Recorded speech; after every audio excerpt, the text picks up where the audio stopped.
ندعو كل أبناء شعبنا اليمني العظيم إلى الاحتفال بثورة 26 سبتمبر ورفع أعلام الجمهورية اليمنية في كل بيت وفي كل حارة وفي كل مكان.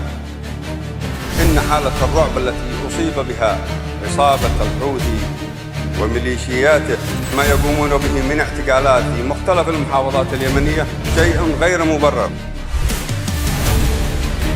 لماذا كل هذا الخوف؟ لماذا يخاف عبد الملك الحوثي وزبانيته من رفع علم الجمهورية اليمنية؟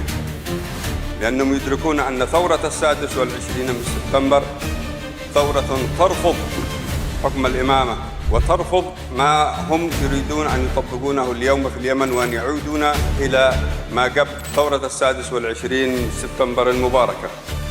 يقومون بالضغط على بعض المكونات السياسية والأحزاب والشخصيات الاجتماعية للدعوات لعدم الاحتفال بثورة 26، ومع ذلك فإن شعبنا يحتفل كل في منزله، كل بطريقته، عبر التصوير، عبر رفع الأعلام، عبر إيقاد الشعلة.